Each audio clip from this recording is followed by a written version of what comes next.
3, 2, 1. Kristen, Hi. how are you? Cool. You want that shot now? I'm ready. Howler Head, ladies and gentlemen. So this is actually a Kentucky Straight Oats bourbon whiskey with natural banana flavor. I hope hair doesn't grow on my chest. We're starting off strong. We are. I'll take a shot with you. Okay. And then I'm going to try this non-alcoholic cocktail a little bit later. That's a shot, or? I think that's about right. That's about right. We're eyeballing it, ladies and gentlemen. There you go. Cheers. Salud.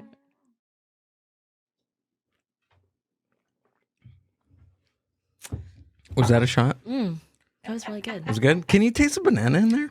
A teeny tiny bit. Yeah? Teeny tiny. Let me know if you want another one. We'll see how this goes. Kristen, thanks for coming out and doing the podcast. Thank you for having me. I appreciate it. Thanks for coming out. So tell me a little bit about Socal Trash Army. Oh, man. Socal Trash Army. That just kind of randomly happened, actually. I almost changed the name, too. Really? Seriously. It's actually a really cool name. Everybody says that. Yeah. So I kept it. I was kind of thinking it wasn't tying into everything that I do now. I'm going to pull this just a little bit right there. There we go. All right. Now you're good. All right. But yeah, it just happened, actually. It happened so quickly, and in a time in my life where I needed to find purpose. So with that came Socal Trash Army. And now it's kind of just this thing where everybody is supporting me so much. And it started in 2019, correct? Correct. So how was like the organization and the grouping like in during the pandemic in 2020? We were under a lot of pressure to stay quiet about our events. Oh, okay. Yeah. We knew that having gatherings and that type of thing wasn't really supported and not even allowed. And we were hearing, you can get in trouble by the government, that types of deal. But we honestly didn't care. Mm-hmm. We wanted to get people outside. We knew that there was, a lot of people that that are like me, mentally need to be outdoors. And there's still this need for the land to be taken care of. So we just kind of said, screw it, and let's just do it. And you just kept on congregating and... Yeah. Okay. We just kept coming. People kept showing up. So what is Socal Trash Army? Can you tell us? So at first, we just basically started out as trash pickers. I've been picking up trash in Lytle Creek since I was 16. Where's Lytle Creek? It's right here in the San Bernardino Mountains. Okay. San Gabriel, San Bernardino Mountains. And, I grew up in Fontana, and I would go up to Lytle Creek when I was a teenager, go hang out with my friends, go smoke some weed, and just kind of be out in nature, be away from parents and the city. Right. So, but yeah, I started young, and then I just would always go out there. Anytime I wanted to hang out, anytime I just needed to get away. I lived a stressful lifestyle as a child. So anytime I can get out of my house, I'd go up there. I would pick up trash, even at that point, so many years ago, in 1996. But yeah, I loved being out there. And so when I got injured from my job, and again, trying to find purpose in life, I just decided to really get back into Lytle Creek and hike every day, since my legs worked and my arms didn't. Mm-hmm. So I'd spend day after day being out there and realizing that I had limitations at that point. So you said when your legs worked and your arms didn't. How did that happen? Yeah, man. So I was initially a tattooer. Mm-hmm. I had my own business. I was in downtown Upland. I tattooed makeup. I traveled actually the whole United States doing ballroom makeup for professionals. What's ballroom makeup? What is that? like ballroom dancers. Oh, okay. Like, you know how they have the crazy makeup and their hair and they look so, chiseled. Oh, wow. Yes. Okay. These females would sleep 3 days in their makeup and their hair. They were dedicated. Oh, you're serious. No, 3 days. I'm dead serious. Wow. If they had a competition for 3 days straight, they would sleep sitting up. So you can give me like a nose job with makeup? Totally. Oh. Oh, I'm in. something like that. Okay. Yeah, we would change people's look completely. But I did that, and I had an awesome job, but I needed health benefits. Mm-hmm. And although I was a healthy female at that time, health benefits for me would cost $450. Whoa. So I applied at Costco, not thinking I would get hired, and I did. Mm-hmm. And that part-time job turned into a full-time job, and that full-time job basically took over my life. I got hurt on my job. One day I woke up and I couldn't lift my hand to my mouth to brush my teeth. And I couldn't lift the left one. And then I realized how bad it was. Can you talk about your injury? Like Totally. what actually happened? Yeah. So I worked for Costco, and literally legally I'm not supposed to say that, but I really don't get an and I don't give an F. Like I worked at Costco. I worked really hard. Working in a warehouse, they demand numbers from you. They demand a high quality, of product to push through to the consumer. And I had just, been working the same position for 4 years, overhead lifting off racks that are 6 feet tall and trays that would weigh up to 100 pounds. And Wow. I'm 5'4".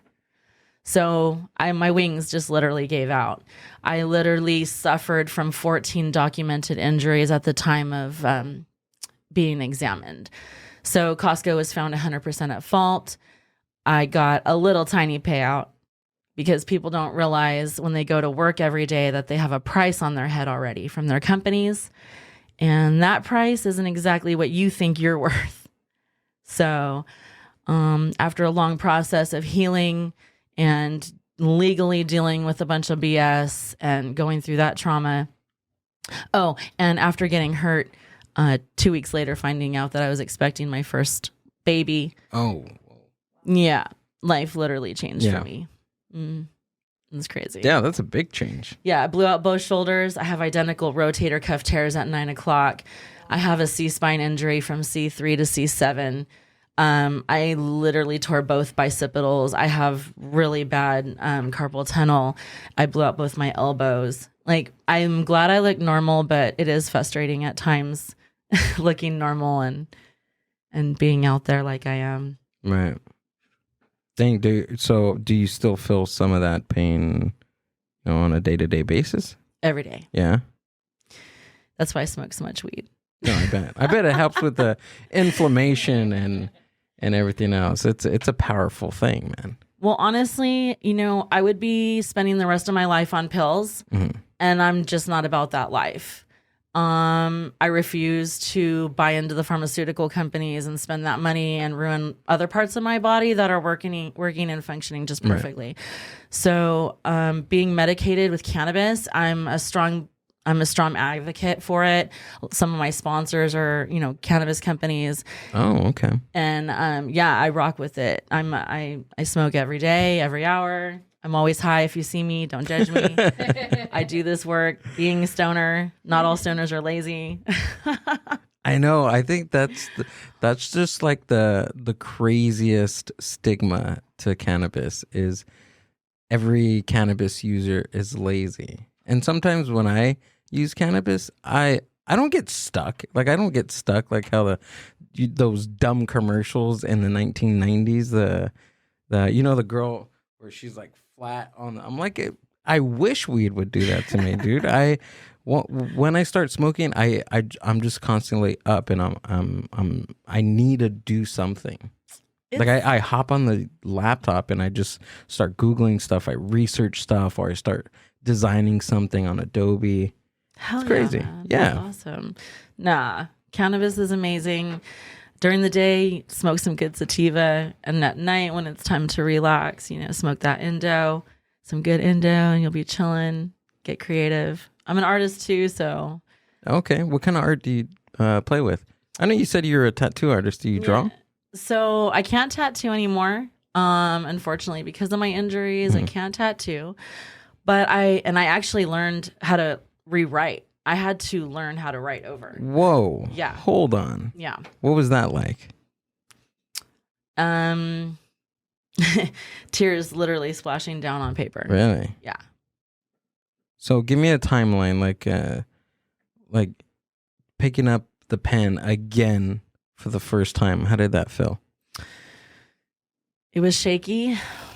It was intimidating. And knowing that, like, if I didn't start, that I wouldn't go forward. I'm literally thankful for my daughter because she's what gave me purpose. When I got injured, I thought life was over for me being an artist. Not being able to express myself through my medium, which is, painting, was definitely a mind fuck. But learning how to write and starting with ABC, starting with my name, starting with my phone number, I just learned to fucking perfect it.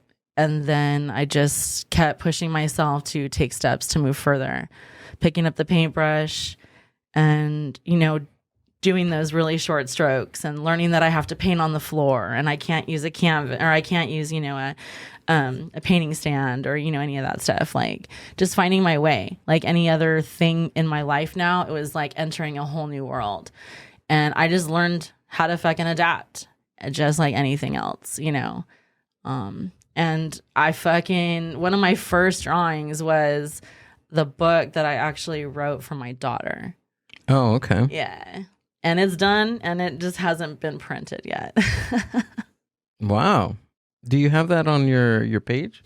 Can we look that up? I don't. No, it's just in not yet. No, wait for it. It's coming. I got to get it printed. If anybody's out there, a printer, like hit me up. So you need a publisher. You need somebody to. Oh, I'm pretty sure there's somebody out there that can publish that. Yeah, Little Lioness and Little Lion. It's a short little poem from mom to baby, and it was just one night. I was just. I could barely hold my daughter at times, and it. This might be TMI, but breastfeeding her was like, I would literally drip tears on her face. And I just was staring at her one night, holding her, just being so thankful for that moment, like being so stuck in that moment of just being able to hold her. And this little poem just came from me and I was able to get it out. I scribbled this lion, and I put a crown on it, my little lioness. And it just represents like, the struggle.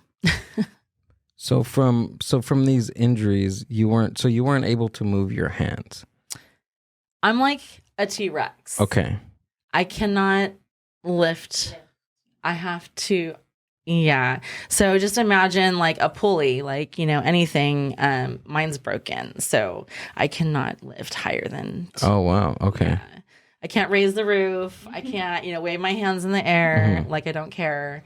Okay. Yeah. I have complete limitations, but it doesn't stop me at all. Absolutely not. I will go out there. I will move tires. I will fucking pick up trash. I will find a way. So what did you get?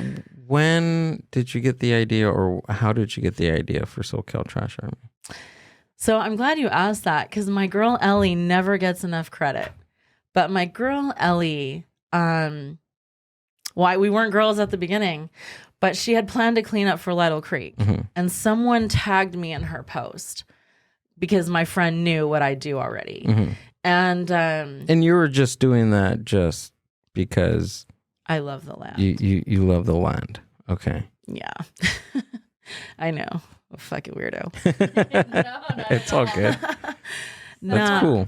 Someone needs to do it, and it's Exactly. great that you actually like doing that. Absolutely. Doing Yeah, it's not like you got a DUI or something and you have to, people make you go pick up trash or something like that. I'm glad you fucking said that. It's not community service. It's actually, so many times something you want to do. Dude, that's what I'm saying. Like so many times the fucking stigma is It's a punishment. totally. Yeah. Totally. Bullshit. Like everyone needs to be responsible. It doesn't matter if it's trash, if it's drinking, if it's whatever. You got to be fucking responsible about what you're doing. That's it. If everyone was just responsible for what they were doing, we would be straight. Absolutely. But because people cannot, here we are. Yeah. So yeah, I'm out there making sure that the land's taken care of. And so Ellie was just some random hiker, and she posted like, I want to do this good thing and plan a cleanup. And I hit her up, and we just literally immediately became such good friends, talking about, you know, our passion for seeing the land the way that it was, and just trying to understand and motivate people and move them in a different position. And that's basically all it took for me to get so amped up, because we did that cleanup, and I think like 8 people showed up. You feel me? Yeah. But those 8 people had an amazing time. They loved hanging out with us. It was all adults at this cleanup. So we were blazing after. We were just, you know, cool. we were bonding. We were hanging out. We were just having really healthy discussions. Right. And so I loved it. I was tied in immediately about just like finding more people to get involved. So what was initially your first step into getting other people involved in this? Yeah, doing something that wasn't really my thing, and that's posting more of what I was doing. And that's posting more on Instagram, on Facebook, just wherever you were able to post? So at first it was just Facebook. Okay. Yeah, I was just posting on Facebook. And, you know, people were sending me comments like, dude, this is so awesome. You know, I want to join the next time. I'm like, the next time? Okay. Like, we're going to do this, you know? And then that's how it always was. Every time, just more and more people showed up. More and more people were sending me messages. I'd be out there more because they drove me more to be out there more. And I would just go out there and talk to people on random days, and they would just start picking up trash. Oh, wow. Just half the stuff that's on my Instagram is not even documented of what we've really done to the land. Okay. Yeah. So what is undocumented that you can talk about? All the education part of it. Because it really takes like people going out and just having a conversation. It's that conversation, just starting it, whether, you know, and being able to provide multi-languages, because, you know, our space is open for everyone. And so, you know, just being able to like find ways to communicate with everybody that was out there and enjoying the space, and then them understanding like, oh yeah, like this is not cool. Let's, you know, and then the kids see that, and then they go run and tell their parents like, hey, they're picking up trash. Like, this is so awesome. And they educate their parents, and it's like a domino effect. Yeah. So it's really powerful, honestly, even if just, you know, a few people see you. That's awesome. That's amazing. Yeah, I know. When I seen your post from More Leaders, I guess Adam was out there. He was helping you guys, and he tagged something, and then I jumped on. I was like, okay. What caught me was the name. I'm telling you, what caught me was the name. I went on the name. Can we pull up her IG? Yeah. And then I started going through your page. Started looking at you know, just a little bit of what you guys did, and I was like, you know what, Amber, let's reach out to her. Let's get her on, dude. That's amazing. So is it just Lytle Creek that you go to, or do you go to multiple locations? So I primarily focus on Lytle Creek. Okay. However, we've had people call us, hey, this trail, hey, this community, this street, this park needs love. So we'll show up, we'll just clean it up, you know? And then wow, we try to support. No, that cleanup was crazy. That's a good amount of people. Where is that actually? Which one? This one was Lytle Creek, right? That's Lytle Creek. Yeah. I've gone camping here a few times. It's great. It's dope, dude. I love that space. It's local. It's free. Mm-hmm. Yeah. You know. Oh yeah. But I did notice because my family and I went to see the waterfall. So we walked through because we were on the camping side. And there was trash everywhere. My mom had a bag and she was like picking things up that she saw on the way. And then squeeze your Yeah. mom for me. That's awesome. yeah. I love that. So, I mean, how does that happen to that space? Is it just negligence on, people going out there? Honestly, it's a multitude of things. Yeah. So you have your youngins that like to go out and have a good time. And I get it. You want to go shoot off your guns. You want to go graffiti. Half the time I want to leave the graffiti because some of it is really dope. Mm. But then when I see Lisa Salazar from Long Beach, I'm like, you gotta go, babe. Like you gotta go. Did you really see that, or is it Straight up. just really All the time. Damn it, Lisa Salazar. Yeah, or Pelon. Like, Oh, yeah. bro, you've gotta go. Like, your shit's gotta go. No relation, ladies and gentlemen. No relation. For real. Yeah. But no, sometimes it could just be, people that aren't educated about, hey, like the forest rangers, there's 3 of them. And for the entire San Gabriel mountain area. There's only 4? Literally. Wow. People don't know this, right? Okay, so there's only 4 forest rangers for how piece of a large land? So how let's go large? from San Bernardino Mountains Okay. before you hit Big Bear, okay, Mhm. to past Baldy down into I want to say Pasadena-ish, kind of those. Mhm. All of that is really San Gabriel Mountains. That's a big. We were it really we were is. just over there yesterday. Mhm. Yeah. We were in the San Bernardino Forest. See, and Yeah. it's so big, and all these guys are supposed to cover the mountains. So for the general public, I need them to understand. I get sometimes people are like, oh, you work with the forestry. It's like, bro, this is a collaborated effort because you don't understand. There's no funding, and I could say this all day long about things that I'm involved with. There's no funding. And that's why I want people to wake up and wonder where the funding is, because there's money all day for it, but it's not being allocated directly to the places it should be. And so that's a little something we need to tell the public. Are you a nonprofit? I'm right now I'm strictly grassroots. Okay. I've been struggling with that Got it. a lot.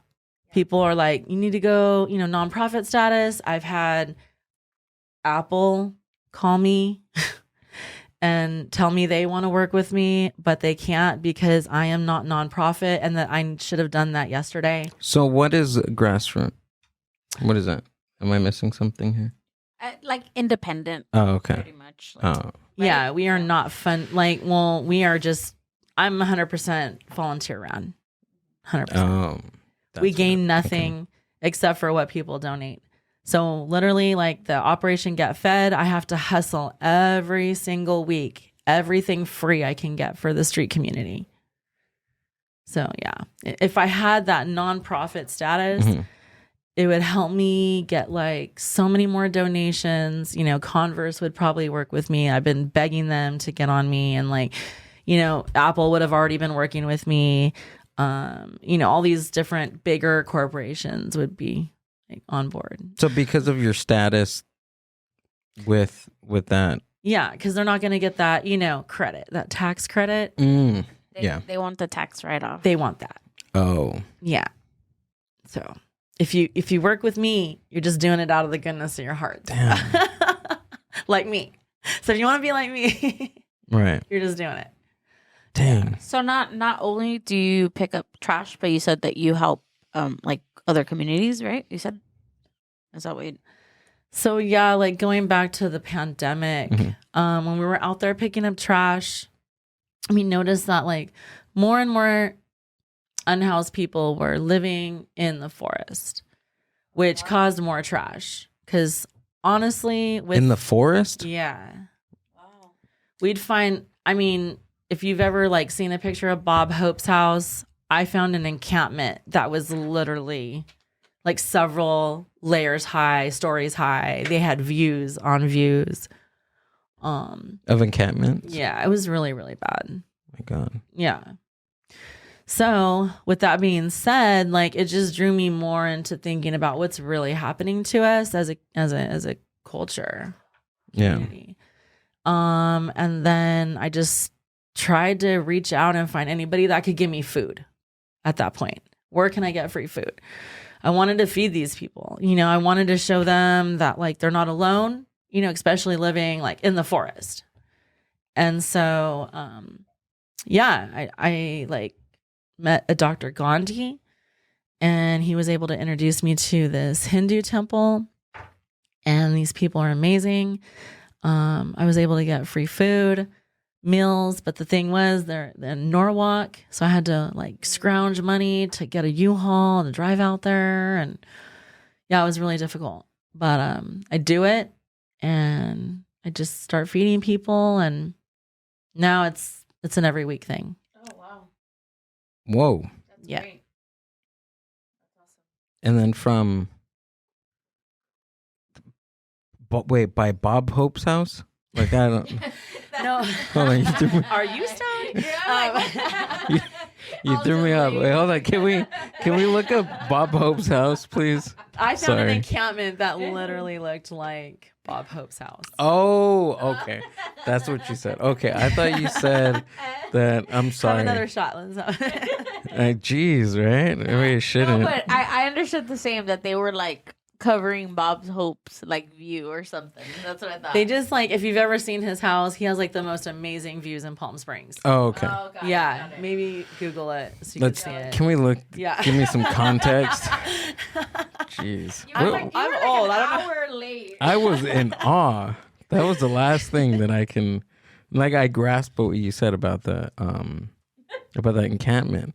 That's just so wild because the general public usually. Oh, okay, I see it. Oh, I've never seen his home. Yeah, That's bro. What? cool. Okay, so this Wow. encampment was literally several layers high as far as like the views. It was so dope. It was like, I'd never seen something like it before.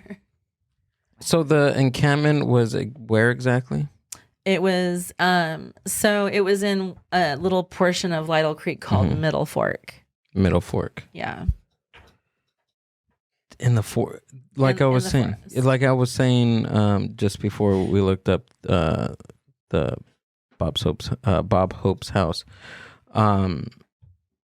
Most the general public, even me, associate home like encampments like in downtown LA or Riverside or downtown San Bernardino and Long Beach and different beaches, but never the forest. Like never I would ever think that somebody or people would put up encampments in the forest.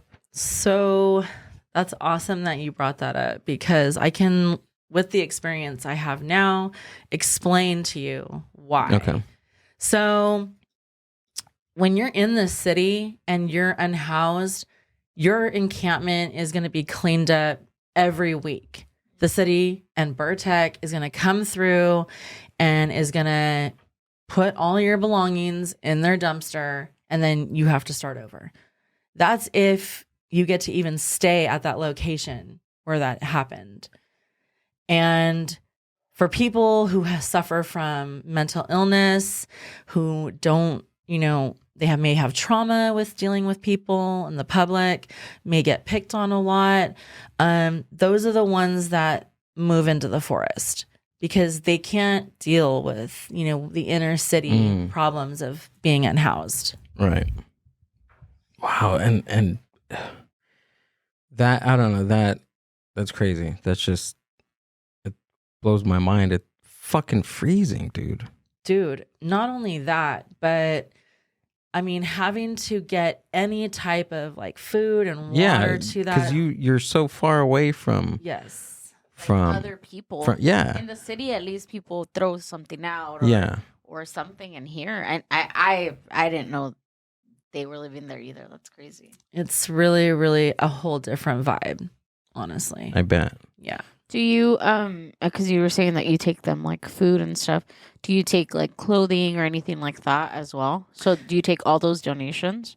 Yeah, so I am so blessed that Osvaldo at the Garcia Center for the Arts in San Bernardino has been having my back from the start on this.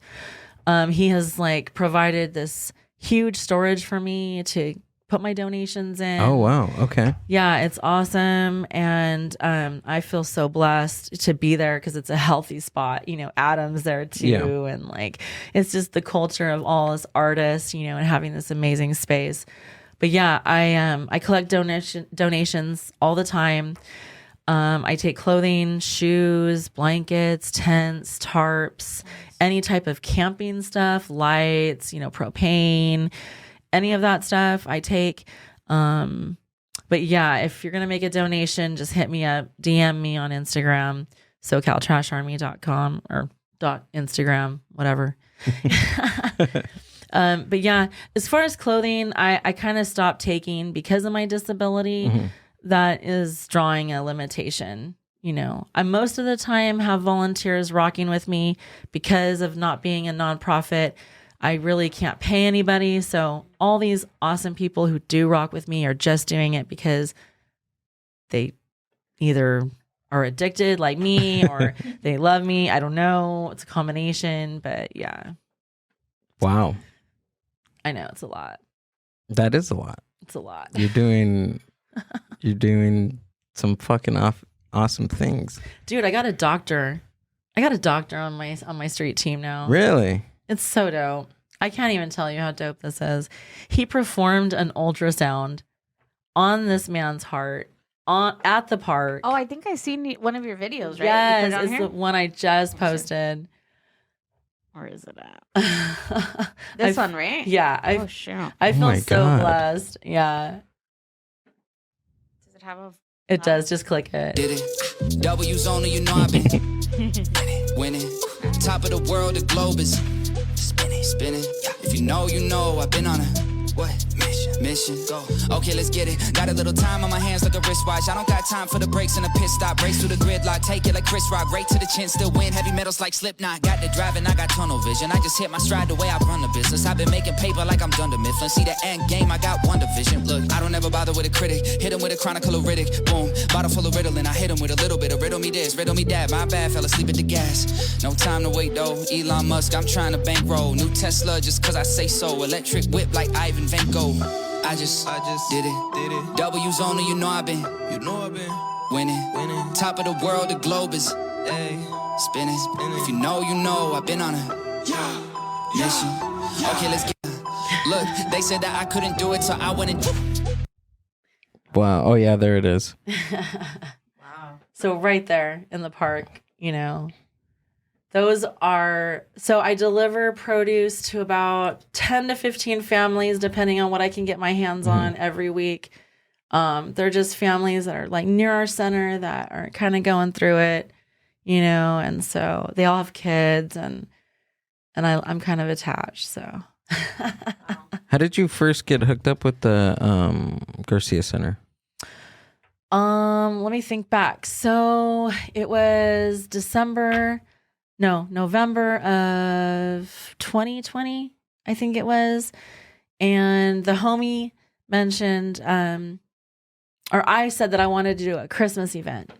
That's what it was. I wanted to feed Dino, the families that needed it. And so we decided to check out the Garcia Center. Never met Osvaldo, but he was super down of having us there. And so that day, we just plan on feeding people, honestly. But then now Mayor Helen Tran, she stepped in and she like donated like 3,000 toys. And then one of my volunteers like had a Santa suit, and then we ended up feeding 500, I think it's 600 people that day. And then I never left. And Oswaldo, he's what is he? He Like, is what's the his- center coordinator, director, head dude. Oh, okay. So he's the head of the Yeah. of he's the center. The man. The man. The center man. And that's good. I mean, I'm still, tapping into to all this, even with the Garcia Center, and what Adam does over there with all the other artists in that area. But, I mean, you see a lot of the focus on like LA County, and even art. Like a lot of the focus is in LA art, and not much in San Bernardino County. And is there any other organizations that you do work with out in San Bernardino County?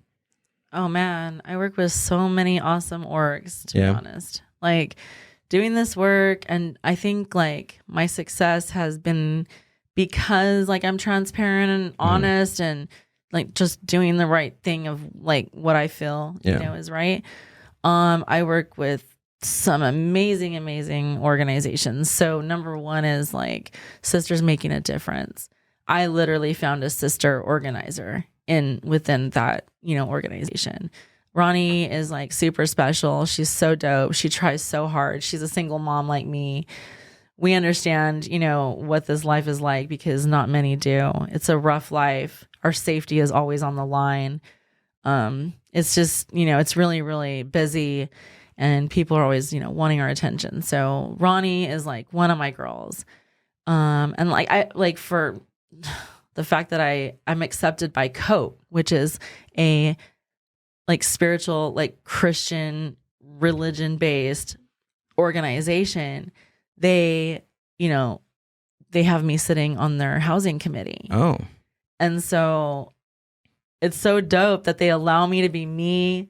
I freely speak. And they support me and they encourage me. And yeah, it's just been so rad working with all these organizations for sure. And then the artists too, like Adam, we all get to hang out with each other and express with each other and push each other. And I fully, have all these amazing people in my life and I want to see them just thrive through art. I'm an artist myself, I'm out there pushing. That's the thing I'm going to focus on this year is pushing myself more as an artist because I'm not known for that. But really personally, that's me, And so just finding ways of like doing what I do and incorporating that through my art is like what I'm going to focus on. And the Garcia Center having that space to fulfill those, goals is amazing. So yeah, I mean, like I'm so blessed right now working with all these people. what's your work day like? What's your work? How busy do you get with all this? It's crazy. Is it? It's so crazy.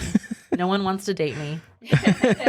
Like no one. Like everyone, cannot deal with my schedule. My kid, she hates pictures. She doesn't want to be her picture taken. Mm-hmm. So like Wednesday's my busiest day, and I'll just give you that. So Wednesday, I wake up at 4 a.m. I get my kid off to her dad at 5, drive to Dino. I do my first distribution with Music Changing Lives, which is another amazing organization. Music Changing Lives. Yeah. Okay. There, I volunteer there for about an hour and a half with a bunch of amazing volunteers who are addicted to volunteering. And so they're so special. I love you guys. I'm there for about an hour and a half. I load up the car with the produce that I'm going to take from there because that's kind of how I get mine.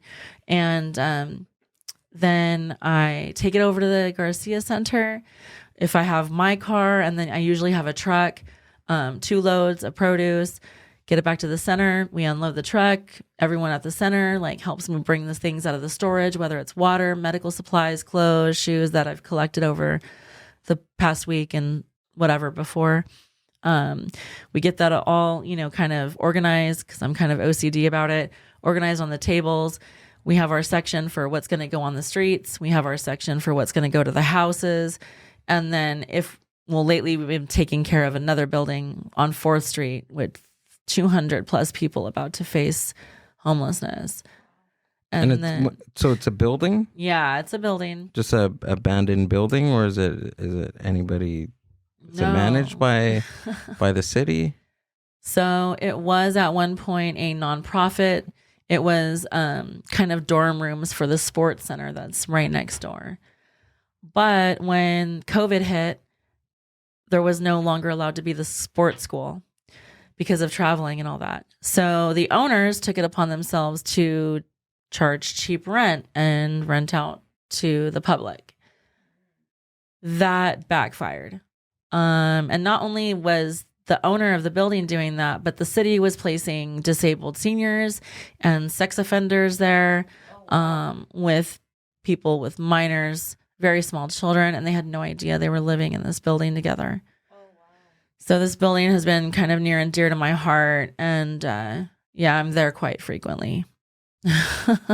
So now are they just wanting to get rid of everybody so that they can do what they were initially doing? Is that what's happening? So now the building has been outed. Every news channel has, covered it. There is some people that got scared and kind of just took the, hotel voucher and then left, which these hotel vouchers that were offered were only for a week, which was absolutely ridiculous. They had the turn in key program, which gave them like $1,500, which isn't even enough to cover a new move in cost. I don't care. Even at the most cheapest apartment, you can't get a move in for that. So, and then some people left and then came back. And then there's ones that just never left. And those are the ones that are, fighting all the way. We've been telling them to stick in there. It's been really difficult. Every time I go there, it's hugs and cries and just a, bunch of anxiety. It's a lot. I'm telling you should come out on the streets with me one day. Whoa. Yeah. That's only till about 2:00 right there. Because after that, it's back to the center. I might have meetings from that point on, and then city council meeting or whatever it may be. But yeah, it's usually meetings. Because I sit on several housing committees. I sit on other boards. I sit. And I have to educate myself constantly with what's going on and the information. So I might be attending like CCEHA, and they might be talking about environmental justice and the numbers. What's that? CCEHA? It's the Center for Community Action and Environmental Justice. Okay. So I attend classes frequently if I can get to them. Just depending on my gas, Yeah. and my schedule as a mom, because I still have to be a mom. Through all that. And that's a Wednesday for you. That's Wednesday. Should I even ask about Thursday? But dude, like Saturday, I'm in, badass Toyotas and Jeeps and flying across the sand and going over all these, things where I'm picking up trash and hauling trash and out of the desert. And, it's so much fun, So. And where is that? That weekend, this past weekend, I was with Desert Cleanse Project, and we did a cleanup in Johnson Valley. So where's that? In the desert, bro. In the desert. It's like, I mean, I'm not like. Can we Google that? Yeah, Johnson Valley. Johnson Valley. Yeah, it's like Apple Valley or Victor. Oh, okay, over there by Lucerne Valley. Off-roading areas.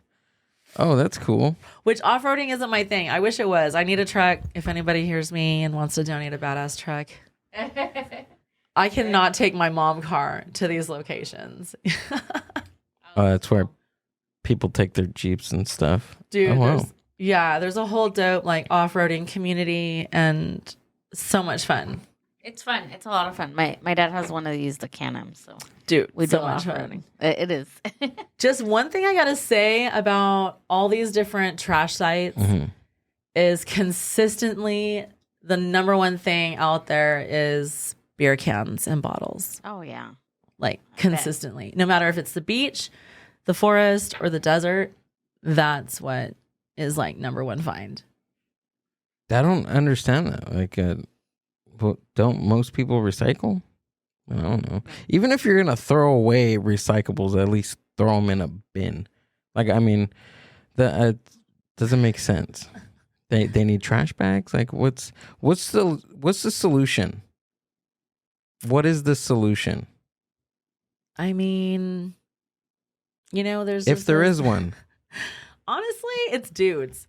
Dudes, is it? Dudes? What? I'm sorry. Get rid of men. All men. Get rid of men, ladies and gentlemen. No more men. If you all could just learn to stop shooting your guns off at bottles. Kill the firstborn of every child in America. Where do I sign up for that society? No, y'all just need to start being responsible about your bad behavior. Like, go be bad boys. Like, go do it, whatever. But just fucking clean up your shit after. It's the people with guns. Can we say that it's the male with guns? I can't don't even have say that guns. because I'm cool with people being armed. I understand the whole thing with protection, and I'm Right. but yeah, like, be responsible. Like, it's just one time. I will share a story. So I don't want to mention the company, but I do because they're so awesome. No, So whatever you want to mention. So we had an employee from a company that was driving down Lytle Creek Mountain. And he just got done doing a job up there, and he just balled up his McDonald's bag Oh God. and chucked it out the window. Now, not realizing that, the residents up there, they're not cool with that. They've already dealt with so much shit up there. They're just, so I'm getting flash flood messages with these pictures of the guy, the company, yada, yada, yada. So I call the company, and she's like, I know, I've had several calls already. And I'm like, I'm sorry, doll. We're not trying to put you on the spotlight, but there is a way to kind of fix this. And she was down to hear that, and I just said, hey, we're having a cleanup this Saturday. I encourage my guy that messed up to come through. And she was like, you know what? He'll be there. He'll be there the whole time. And I was like, awesome. And then he showed up with like 12 dudes. Oh, okay. Nice. Mind you, this company is like, that's their thing, is nature and trimming trees. So when they showed up, they were, ready to go. And you know what? I was so happy that guy messed up that day, because these other dudes that never would have been introduced to that and they loved it so much that this company now is a sponsor. They send out their volunteers to me all the time. And I absolutely love Mowbrays. Wow. Yeah. That's awesome. Yeah. That's really cool. We just seen this girl a few weeks ago when we were on our way to work. The guy that was in the car behind us. Oh, yeah, threw out his freaking trash. Yeah, I have this weird inclination to watch people when I'm in traffic. And I'm like looking at my rear view mirror, and this guy is just like chucking trash out onto the street. Off his head. And I'm like, Amber, check this guy out. Look at him. Look what he's doing. I can't stand it. I can't. And he's just like, not a care in the world. Not a care in the world. And I'm just like, wow. Just like he was an older gentleman. He was an older gentleman. Should have known better. One time I seen somebody throwing out a baby, what is it called? A Baby. diaper. A diaper. All Like day. a baby diaper. You guys would be I shocked. don't fucking get it. I don't Dude, get it. People put like liquor bags of diapers in the water at Lytle Creek. So for all you guys going to Lytle Creek, living it up in the water, yeah, it's contaminated, like totally. That's not the only thing. The water is mega contaminated. Yeah. I've talked to the suits at the water company about it. Yeah. And what was PSA, don't go into Lytle What- Creek water. and what's usually the response? This is why the water bill goes up. This is why they need to treat the water with so many chemicals, because it's so contaminated. Do you buy that? Yes. She's like, I see it. I seen and have cleaned up the Santeria sites. I've seen rotting roosters and chickens and animals in the water. We've picked them out. Oh yes, like in just last year, I think we picked up 22 roosters out of the water. Wait. You said like Santeria sites? All day. Where? Voodoo, Santeria, Really? What? demonism. I know about all of them. I'm And educated. they do it there? Yes, ma'am. Totally. Yeah. I'm telling you, my world is crazy. I need a film crew. You guys would trip out at some of the stuff that I've seen. In fact, I went to go sign up my daughter for, because she's going into kindergarten, right? So I'm at the school district and I'm sitting there with the lady and she's like, I'm sorry, but are you the girl that does the cleanups in Lytle Creek? And I was like, yep. She's like, oh my God, I can't believe I'm talking to you right now because what are they doing up there with all the roosters? Like those crazy people. Oh my God. Like she just kept talking to me about the Santeria. Like, This is a thing? Oh, totally. It's a thing. Yeah. Hopefully we don't run out of time.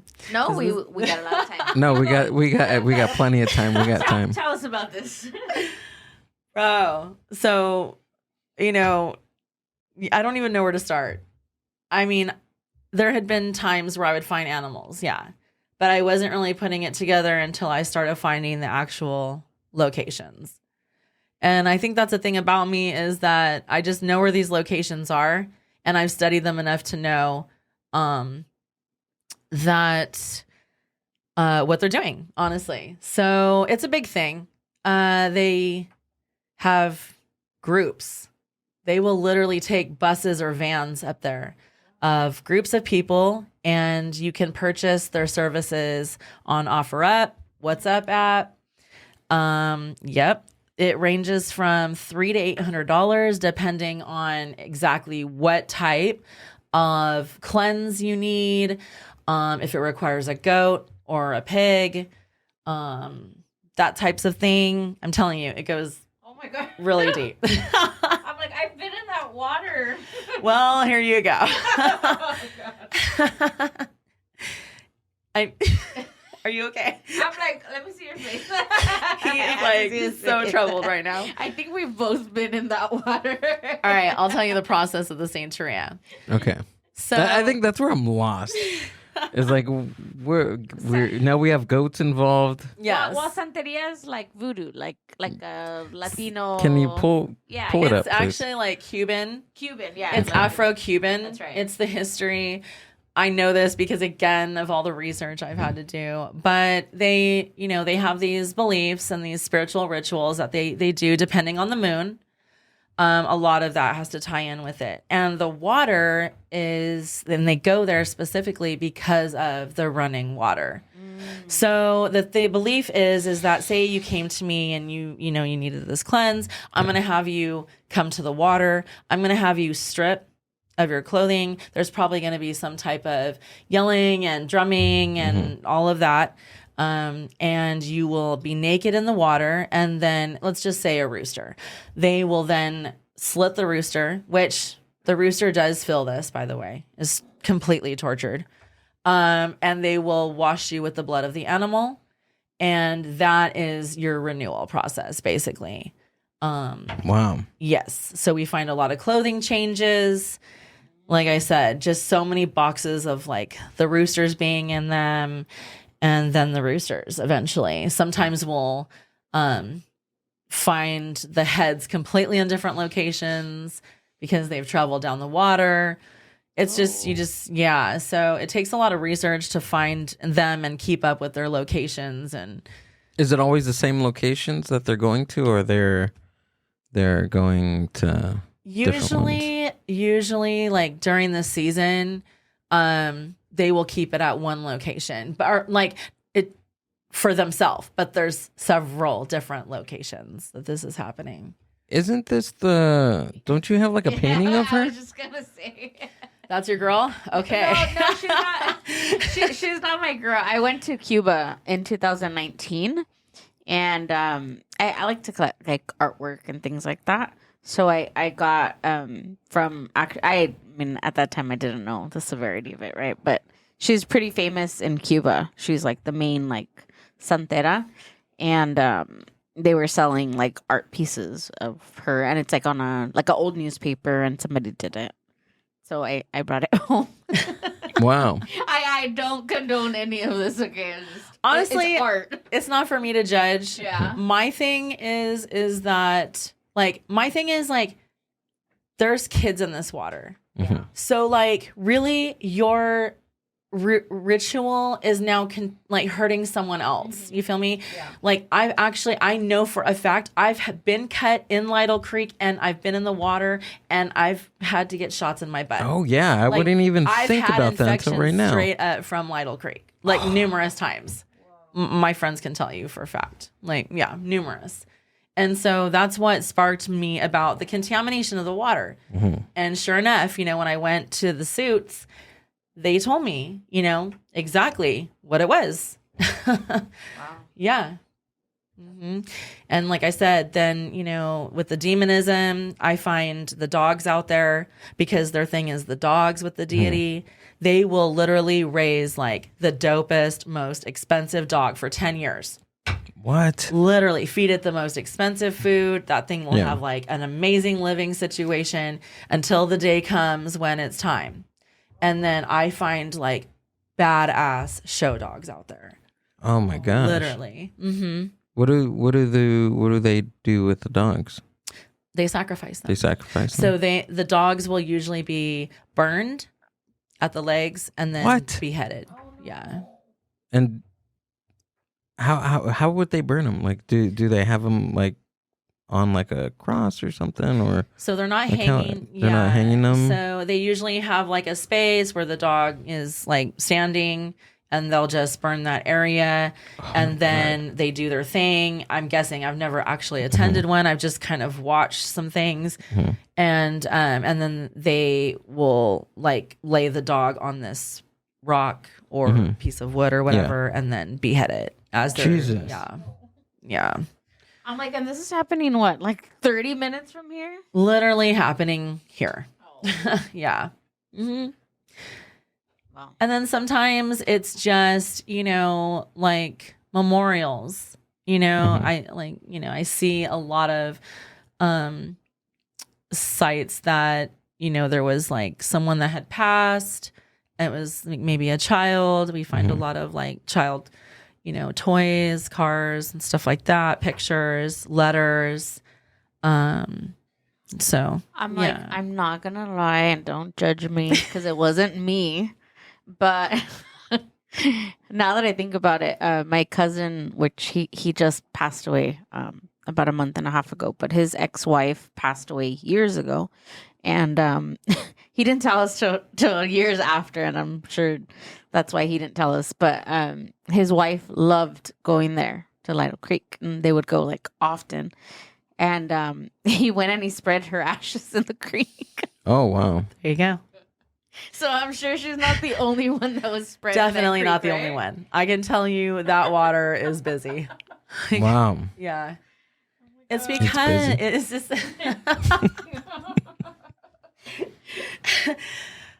March 18th, I'm having a cleanup come out. The land needs love, I'm telling you. Like it's a never ending battle. We just came back from Japan in when did we come back? December? Like the first week of December. Yeah, December 5th. Out of all the places that I've traveled, we were mind blown by how clean it is. There is not a trash can in sight. Yeah, that was a weird thing too. I mean, there was these I always say it, there was these vending machines everywhere and no trash can to put any of cans, or if we had like a bag or a plastic something, there was no trash cans to put it. So I was literally carrying trash with me like all day until I got to my hotel room. Yeah, so I asked one of the ladies, we had a guide one of the days, and I was like, why don't you guys have trash cans? And she's like, because she said, it's no one else's job to pick up after ourselves but ourselves. Yep. And she said, we have trash trucks and people do have trash like for like, like hotels or businesses and things like that. She's like, but that's as far as it goes picking up like the trash truck. She goes, but we that it's no one else's job throughout the day, you know, picking up our cans or things. She's like, no. She's like, if we're going to drink something or have trash, we put it in our bag and we dispose of it when we get home. And that's everybody. Like, you don't even see like a piece of gum on the floor. Nothing. Yeah, there was barely even any. I think that was like one of the first comments that I made driving from the hotel from the airport to our first hotel was there was no graffiti anywhere. Like just like on freeways and freeway passages, even on the streets. The streets were, it looked like literally like a downtown LA, but with no. It wasn't overpopulated with trash, and there was no graffiti anywhere. It was weird. It was so weird to me. Well, that's the price we pay for American culture. Yeah. We literally live in a society where we are not being told or taught the proper things of life. I mean, in school, we're learning things that we're never going to utilize, and we're completely missing the bigger picture. As if to other spaces, they realize, you know, what is happening climately or whatever, and able to make those proper steps to educate and come in and show the youth, like, hey, this is what's acceptable. We're already being responsible. So if you're not, you're an outsider, you know, like, basically. You know, and so that's just this, they have standards.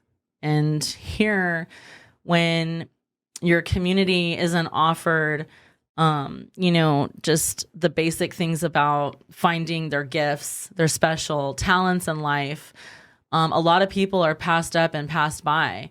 And those people end up kind of just giving up on finding a way, you know? And so with that being said, I feel like those lost souls are the ones out there that are just like living it up, doing whatever. There's no consequences because nothing matters. When really they do serve a purpose, you know? And I think that, you know, just our whole system needs to be revamped from what it is now, missing the bigger picture. Yeah. Yeah, I mean it has to start from somewhere, especially in education. Like from what I heard from our tour guide that day was the Japanese children were taught from a very young age just about loitering or making themselves accountable or making themselves responsible for that. And it's something so minuscule too. I mean, throwing something away, like when are we taught that? You know, like, and that's, but it makes a big difference. You see, Huge. from learning something so small up until adulthood, like they like not pound it in, but you know what I mean? Like it's taught from a very young age. And those simple things can really like universally like tie us together to one another. You know, all the children will learn the same things. And so it's not like, oh, just, you know, the whites or just, you know, this culture, that culture, whatever. Like everyone, you know, needs to be on the same page about it. And so it does go back to the youth because I can tell you one time I went to the park and no one showed up for this park cleanup, but there was kids that were already there. And, you know, there was this park had a lot of graffiti. Honestly, it had like a lot of like drawn dicks. Another thing that dudes do. Damn it. Yeah, you don't see females doing that. Right. We don't. Right. I am not male. What is it? But seriously, you What guys, is it like, with males and dicks? Like we're obsessed with the penis. on the playground, bro? On the Like- playground. We're obsessed with them. Like, why? We can't stop touching them. We can't stop thinking about them. I mean, come on, guys. Help me out here. But these We're kids were losing. young and knew fully like that was not cool, right? So, Of course. you know, I get my graffiti removal wipes out and we start going to town. And these kids are so flippin' excited that there's no F word on their slide and that there's no more. Oh, it like- was a playground? It was a playground. Jeez. Yes. That's what I'm saying. Terrible. That's what I'm saying. We need to catch these guys like They're young, the kids were excited because there was no F word on their There was playground. no more F word, and there was no more drawn D's all over the place. That's terrible. And I That's have sad. this video, and you hear these kids like, "Yay, it's gone!" Like so excited, Yeah. And it's just, they get to go home and then tell their parents like, "Yo, we removed graffiti and we did this good thing," and like, Yeah. and their parents, are like, "Damn, I should teach more good things to my kid," because kids are receptive to that stuff. Honestly, they are. Like, my kid loves to pick up trash. My kid loves to feed people on the streets, even when we're not servicing and we're just out. She's like, "Mom, but that person needs food, Mom." Like, yeah, and she's 4. Like, Oh wow. She grasps the concept. Totally. She serves with me. And that's something that like has never left me. Honestly, I learned at a very small age. And yeah, it was like through a church, and I'm of no religion now, but that still was embedded, being able to hand that plate off to somebody and letting like my brain understand that like they're going to have a meal today. And letting that process and sink in. I think that's so important and major for a little child to grasp, because they actually have the time where they can focus and sit on that thought and then kind of like reflect back to it with every decision or choice they go out to make. So let me ask you this. So you do understand art, and you understand the concept of keeping the environment clean. Like, when does it become graffiti? When does it become art? Like, where's the line between that? I don't think I have it on my Instagram, but I have a piece at the Garcia Center that's on display right now. And it's a location in Lytle Creek that's like literally every tree and rock is tagged on. And it is really, really like effed up. Because again, it's just like, it's scribble. It's not cohesive or vibrant or positive, and it's titled, "It's Not Even Art," because there is those pieces. And I'm from Fontana, so I see street art every day of my life. Yeah. I have so much respect for it. My art is kind of reflective of graffiti art.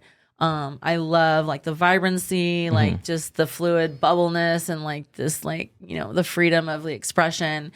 And I honestly leave those pieces. I don't remove them. So it's like, if you're going to go out and tag in nature space, like make it look really good, make it have purpose. Not just an arrow, like showing that this is the way to Bonita Falls. Like, hikes are supposed to be adventurous, and you're taking the adventure out of it. Wait, hold on. So people actually draw arrows to where? Yeah, where they're supposed to go. Oh. Yeah. It's like, seriously, like, What's why? That? Yeah.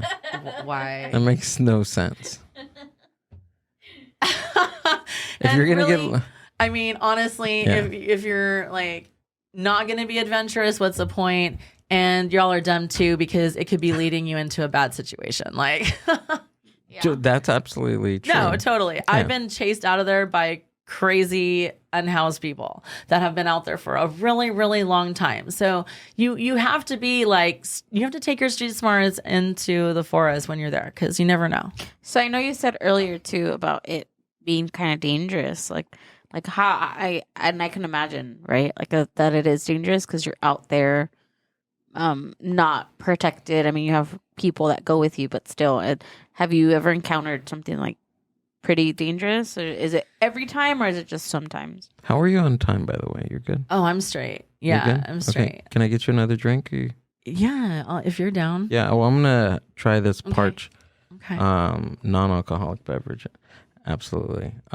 Thanks, Parch, for sending us a couple of cases. I'm actually going to try the spiced Piñarita. Ooh. Can we get that on the screen? Spicy. Right there. There we go. Thanks, guys, for sending that out. But you want to try the Howler head, right? You're gonna. You must? If you pour Must yourself of that? a tiny You want- little bit, or yeah, I'll try that. You want to try this? Yeah, Okay. I'll try it. Okay. I'm down. It's pretty good. I had it already. She had it for breakfast, by the way. I did have it for breakfast. It has like really good properties for you, and it tastes like a Cheers. cocktail. Cheers. It's female owned. Ooh. I know, we love that. I love that. Yeah. Oh, this one's good. Ooh, it's spicy. You can taste the spice in there. All right.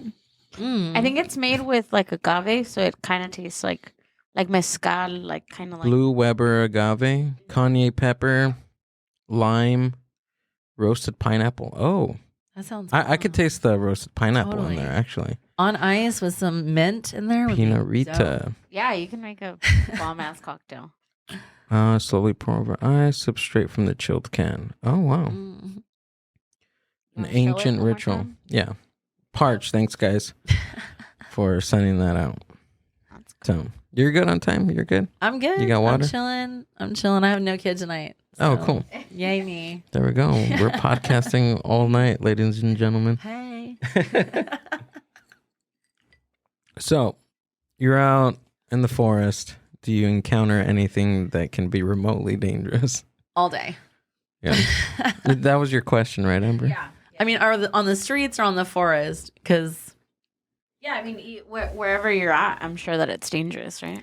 honestly, I think I fear more political than anything. Really? I totally fear more politically than being on the streets of San Bernardino. Yeah. Why is that? So I have people in the community that support what I do, and then I have people in the community that do not support what I do. And that's always fun. So, what's on the opposition side of what you do? The fact that the unhoused, they make money for people. And so if they go away and there's this actual solution, then that money would go away. I was going to tell you that because I feel like with just education, right? Like we were saying, like culture wise, like why aren't we educating ourselves or our youth with this? But if they educate us, then things change and money goes away and things go away, right? It's like a trickle effect. Is that kind of what you're getting at? Totally. Yeah. Yeah, totally. So, it really just depends on who is being paid by who and why. And it's fun times. Luckily for me, I feel like because I do this like with my full heart, I'm protected, but it is scary. I mean, the police and council members and Bless you. yeah, bless you. All that. They're always all over my Instagram, and that's a good time. And it's stressful sometimes. Jeez, man. Yeah. Cause I mean, there's been times where I've had it out with the police on the streets. Really? Absolutely. Over helping people? Yeah. Because, I'm enabling them. Or, I walk into them mistreating the unhoused, and I'm not going to allow that. So, okay, I see what you're saying. So I will literally have to set them straight, and there's been a few times where some officers, I've caught them on, like, I've made my points and they literally have nothing they can say to me. So I tie that into successful encampments where I have a few encampments that haven't been moved recently. They've been actually like able to stay where they're located. So happy about that.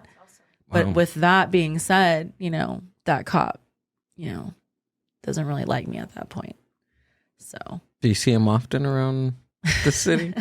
Dang, that's pretty scary. yeah, because if I have to make a real call to 911, like there's been a time where I had a female who was just sexually assaulted and I need them to send an ambulance. But once you say the words homeless, they send officers.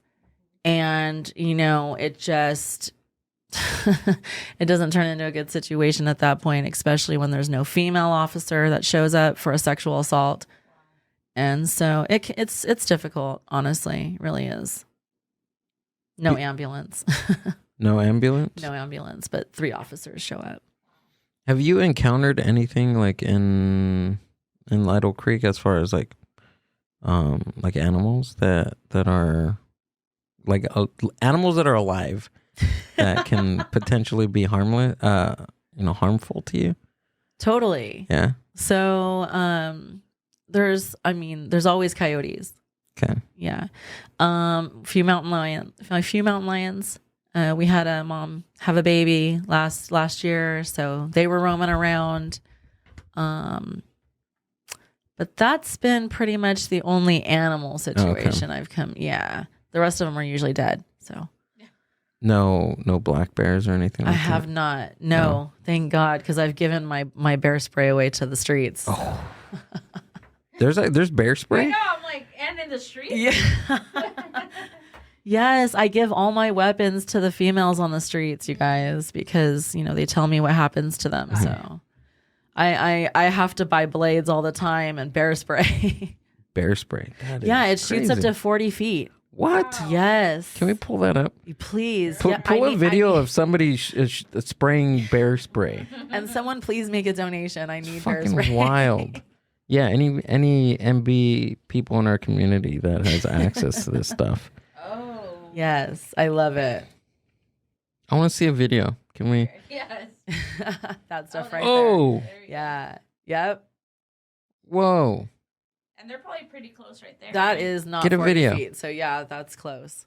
Try to see if you can find a video of that. We're going. I can only type so fast. That's a handsome man on that video, by the way. The only reason why I ask is because did you find one? You want to see? Oh, that's sprayed braided at a person or at a bear? Both. I'm. Hey, bear. Oh man. Oh wow. Oh no. I've never seen this. It's okay. Oh, he just has Hey, it in bear. case, right? Yeah. I think this is one of my fears. You're supposed to make a lot of noise. I'm Yeah. not to scare him Like- away. He's like looks like He's like trying to make talking to him. friends. Yeah. Hey, bear. Yeah. Hey bear, Yeah. come home with Get out of me. here. I'm leaving. It's not a stray dog, bro. Yeah. I'm like, let's speed it up. Let's see if something. Yeah. How long happens. is this? Where's the action? It's like 3 minutes. Oh, he's up on the tree. Whoa. Oh wow. So cute. But that seems like a young. Yeah, the mom was probably around somewhere. I don't think he actually sprays them. No. Oh damn. There you go. He's just using it like Yeah. as As a, Good bear. just in case. let's see this one. New tonight, take a look at this dramatic video of a pot shop manager using bear spray to drive off 3 Oh. robbery suspects. Now, this And what does it happened do? Is it like Saturday night mace? at the It's just like pepper marijuana spray. night. Yeah, but it's And much tonight, more deputies are intense. searching for those suspects.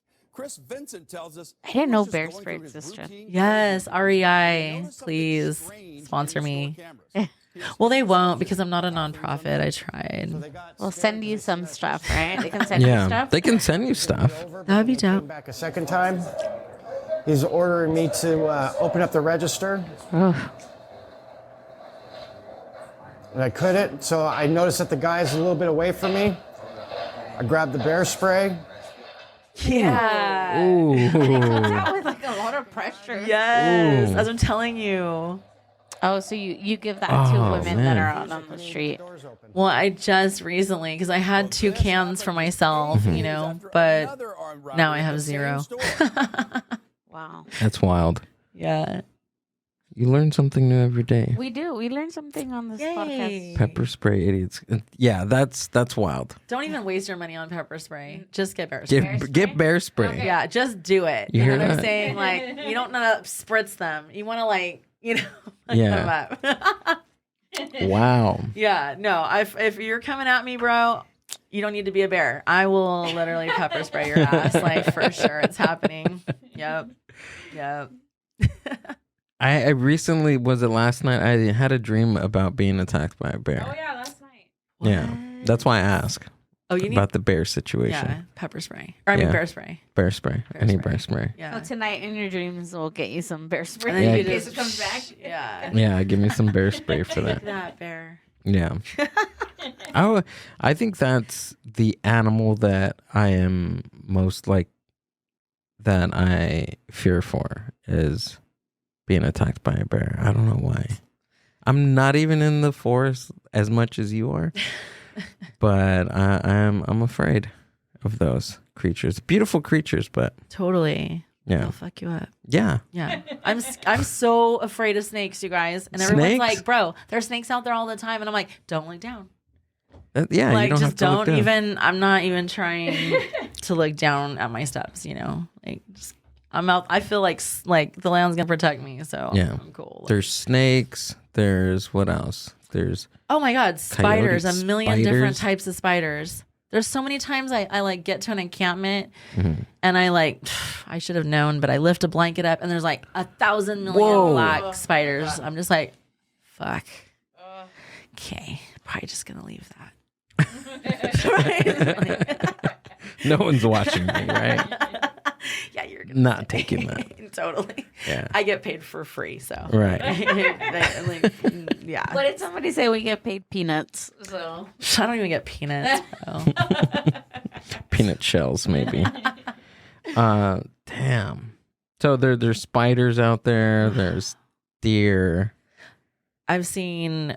I don't know what this was. I'm pretty sure it was some type of like mountain goat. Mountain goat. Okay. Pretty sure that's what it was. Yeah. A Or mountain somebody goat. took a sheep out there because that could happen too. Really? People But will it was, take. it was deceased, so it was hard to tell. Oh. okay. Again, all the ones I know are dead. Oh, okay. those are the ones you encounter. Oh, I could talk about this. So many people are douchebags. They don't want their animal anymore and they go out to Lytle Creek and they dump it. Oh no! Yes. Alive? Yes. What? One day, and Ellie was there and the ranger was there. They wanted to go see a St. Teresa site. I'm like, are you guys sure? They're like, yes. Sure enough, this shit goes down. Wait, hold on. March 18th. Are you taking people to Santeria sites? No. Okay. No. You hit me up when you're going to Santeria I sites. totally will. Yeah. You could, oh man, we'll film it. You're gonna be like, Yes, let's film it. Let's do it. like, why? I'll take a crew. We'll take a crew out there. I'll film it. Do we have to hike? We'll have audio. Not too bad. Okay. The hike is not too bad, but you know, and then at night is when it's really fun. So if you want to see, I'll wait for you guys here. She'll watch it when it's on YouTube. Just FaceTime me the entire time. Go put a body cam on so I can be there. Yeah. there's no service up there. So Oh, that's right. That's the Oh other wow. thing. Yeah, when I'm out there, it's scary. There's no service. That's right. There isn't service. Yeah, it's scary. My God. I know. Yeah. Yeah, I don't know. Don't look at me like that. So so people just, I mean, you hear, well, in the Mexican culture, oh, we're gonna go take your Okay. dog for a ride. Yep. They're They're going to Lytle Creek. they're going to Lytle Creek. That's where they are. That's what they. That's, That's what they where my need. dog went, to Lytle Creek. No joke. This lady pulled up on us. Like I was saying, like we just had a cleanup. They wanted to go see the St. Teresa site, so I took him over there.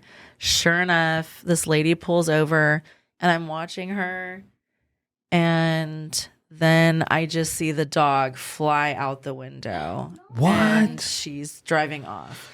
My girl Ellie gets in her car. I'm like, Elle. She gets in her car. She starts following her. They're now chasing like each other up the mountain. My friend's chasing her up the mountain. She pulls like a U-turn. My girl follows her back down. At this point, I have the dog in my arms and I'm standing in the middle of the street along with the ranger, and we're like trying to stop her, and she just continues to drive at us. So then I like kind of move out of the way, and the ranger kind of moves out of the way, and I'm like every F word with the, you know, holding the dog at this lady, and she's like, find me, I dare you.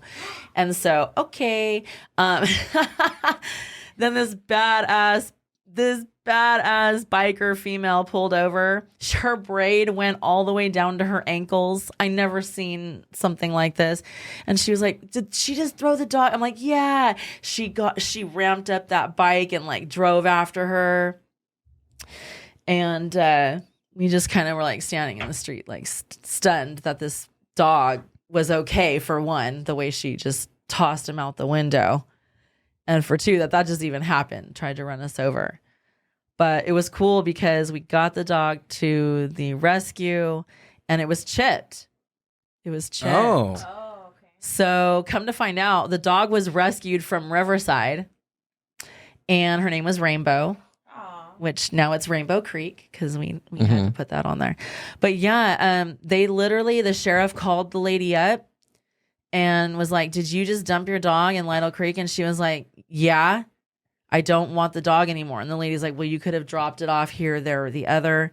And so now that lady actually has charges being pressed against her for the dog, and then for us being almost ran over. So don't dump your dogs, or like, don't dump your chip dog. duh. Like, duh. How can she do that? Like, idiot. No, but that's terrible. Horrible. That's horrible. How do you know like how long she had the dog for? 2 years. She had it for 2 years. Yeah. That's fucked up. And she blatantly said, I don't want him anymore. She admitted, I don't think she realized like that she was going to be in trouble, because she flat out was like, yeah, I can't take care of the dog anymore. Like, you know, this dog was so sweet too. Like, oh my gosh. Like, so cool. What kind of dog was it? A little chihuahua. Oh. She wasn't even shaking. She was chill. I was like, girl, do you need to smoke a bowl? And she was like, yes, please. I think she does this all My the time. day was so rough. She is crazy. Yeah. Like, yeah. That's messed up. Thank you for dude. saving me. It's like, I got you, Rainbow. And this wasn't like at night, or was it during the day? No, this is like at 1:30 during the day, Really? for sure. Well, she probably figured, nobody's out there around And that time. we just happened to be coming up from the St. Turia site at the right perfect timing. Timing is everything in life. Yeah. You know, I believe in divine timing. And so, yeah, it just went down completely perfectly. Damn. How many other crazy stuff do you come across? That's pretty wild. I got stories, bro. That's pretty wild Yeah. to see. I know. Like people are like, you should write a book, because it's a lot. There's been so many things, like even being on the streets, seeing women picked up and nearly trafficked right in front of me because they don't realize that I'm not unhoused, you know, and seeing like I could have been next, or like, for instance, one of my unhoused guys, which I'm really attached to, his name's Gabriel. He lived in front of the church's chicken. And this guy was old, like now knowing his age, he was 69, and he was disabled from his job. He broke his back. And if you saw him walking around town, he was completely slunched over. Like he couldn't walk standing straight up. And this guy was my friend. There was so many rainy nights where I would like take him food and then just go sit with him and eat on the corner of Waterman and what, 9th? Is that 9th where the church's chicken is? And we would just chill, like in the dark, you know, just hanging out. And then, I literally tried to get him off the streets. Like I got him so many walkers. People kept bullying him for his walkers. And I don't know what happened, but I saw him one day, and then 2 days later, I walked up to go feed him, and there was yellow caution tape and blood splatter all over church's chicken wall. Man. And I thought he was dead. But come to find out, he murdered somebody. Pretty sure it was the lady that kept taking his walkers, because her husband also had a broken back. And my guy now is in jail, you know. And I have to be like, you know, kind of realistic. Like now he's got a roof, food, medical attention that he needs that I couldn't get him. But it's fucked up that like this man could have had a chance, but he just couldn't take it no more, you know. And we all have that point, right? Like how much abuse are you willing to take? And so this man that I love, like that I know just shouldn't be in that situation, you know, is. And it's crazy, like crazy knowing that, you know, that he had the ability for one to do that. And people are always like, God, that could have happened to you. And it's like, no, I don't believe that. I don't believe that. You know, there's intent with everything, you know. Right. So it just sucks. I miss him. it sucks that, I mean, even knowing that, I mean, he's being fed now. I mean, there's some sort of shelter. I mean, no, I mean, sure, there could be some violence in there as well, but it's unfortunate that it takes that, to get to a certain point. Yeah, like it took all that for him to get housed. Yeah. Like it sucks. I had just begged Fontana PD to help him get him out of that situation. But because like of jurisdiction, him being Dino's, community, like Fontana couldn't help him. And so, yeah, it sucked. How much of that, like the jurisdiction issue, like how is that a big problem? It is. Yeah. It is, because like even in my community right now, there is a bar owner who wants to go around and collect the unhoused and take them to LA. And why would he do that? because he thinks that all of them are from LA. Mm. He thinks? Like how? Yeah. He thinks. He hears, when people get released from jail, like here's a bus ticket or here's a train ticket, take it to the last stop, But we're not, Dino's not the last stop anymore. What's and sorry, what's Dino? San Bernardino. Oh, San Bernardino. Sorry. Okay, got it. No, it's okay. Sorry. No, you're good. But it's like a known fact that unhoused kind of stick to the locations and the streets and the terrain that they know. A, because they have ties there, and B, because they know that they can get, resources to the things that they need. And so this bar owner thinks that everybody just came from LA. So he wants to take them and drop them off at City Hall, and, But my thing is that's not like a solution. Okay. And then I know, like after interviewing and, dealing with so many of the community on the streets, that's not a fact. They're either from Dino or Riverside or Fontana or from another state, or they're military vets, something to that nature. But it's random to hear somebody say they're from Los Angeles. Yeah, honestly. that doesn't make sense. Yeah. I know like a lot of people, out of, are you originally from California? Yeah, I'm from Fontana, born and raised. Fontana, okay. So are we, were from here, but I know that a lot of people say like, oh, California, Los Angeles, all the homeless people, right?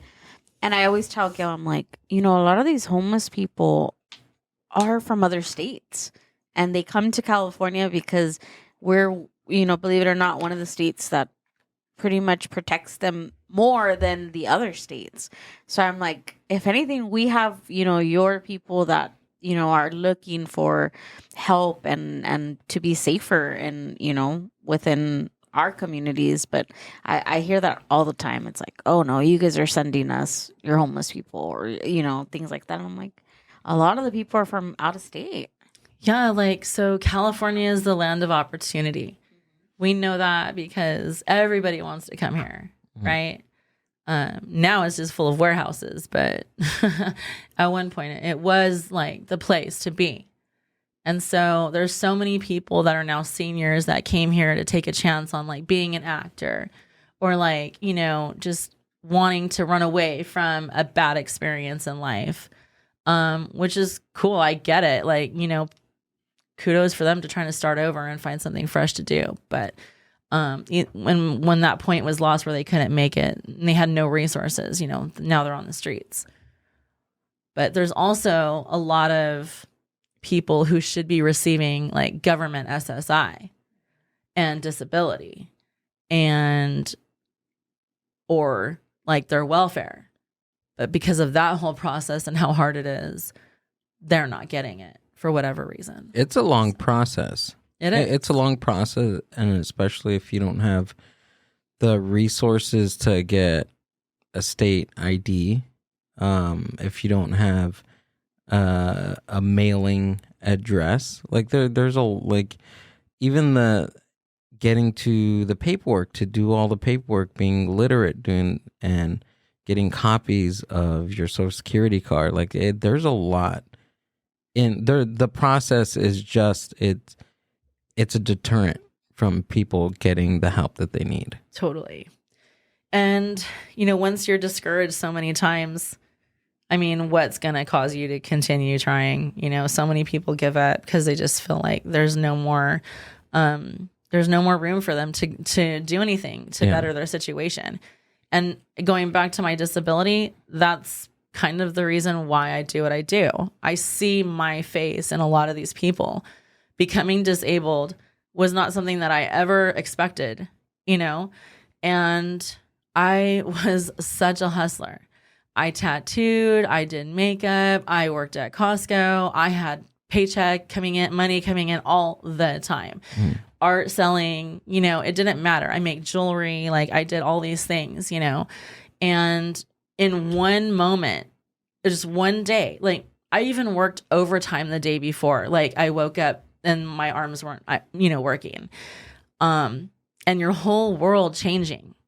Like everything you knew is completely changed now, and then nothing is on your side at that point. You have to hire an attorney. You have to apply for government assistance. You have to mentally deal with the trauma of becoming disabled, the pain that you're now living in, trying to explain all of this to fucking everybody because, you have to tell this person, that person. It's a process. For me, one thing I was really irritated about, which made me start advocating for people with disabilities, is because everything has to be handwritten. Everything. Even it's tell us about your injury. Well, I can't because I can't fucking write.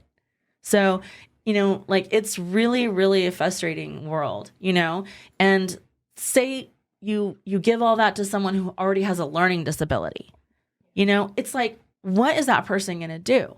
It's not like you get hurt on your job and then, you're immediately assigned an advocate who can walk you through the steps of the process, which, by the way, we should have.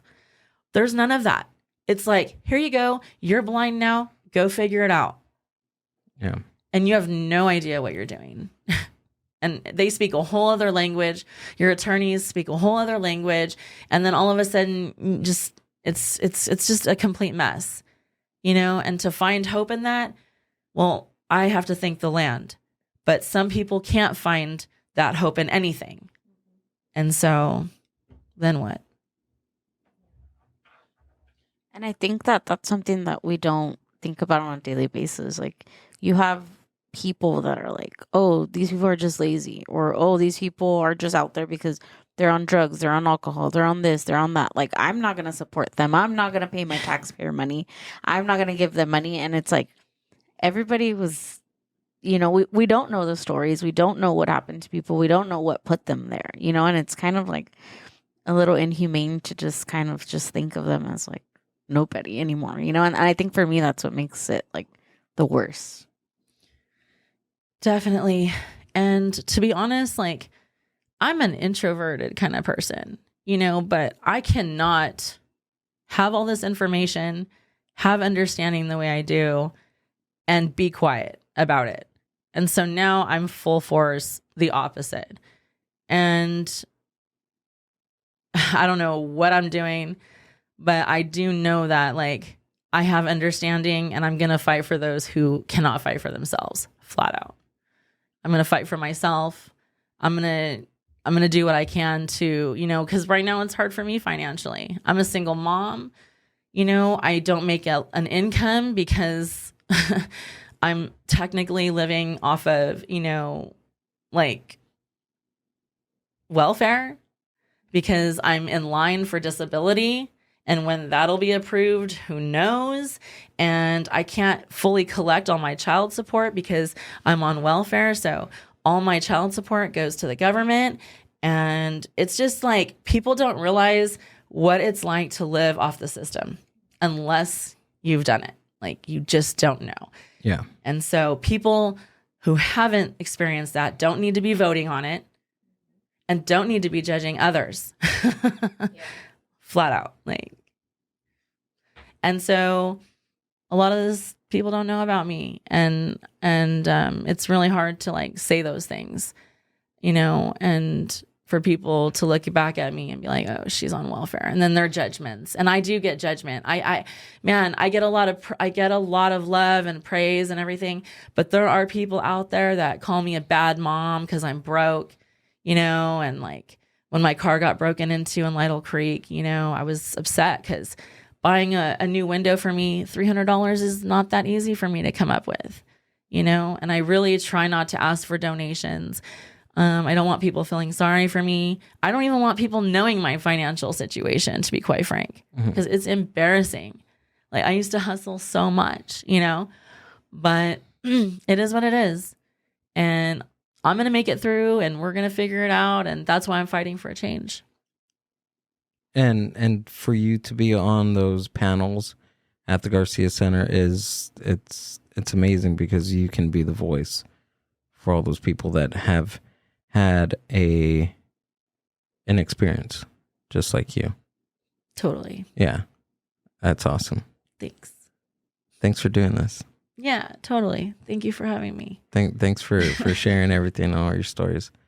I really appreciate it. And if there's anything that I can help out with, or Amber, or the podcast, or Mind Buzz Media, I mean, we're totally there, because you're doing an awesome job. Thanks. I really appreciate that. I'm honestly so blessed. Like, I just love my life now. I love being disabled.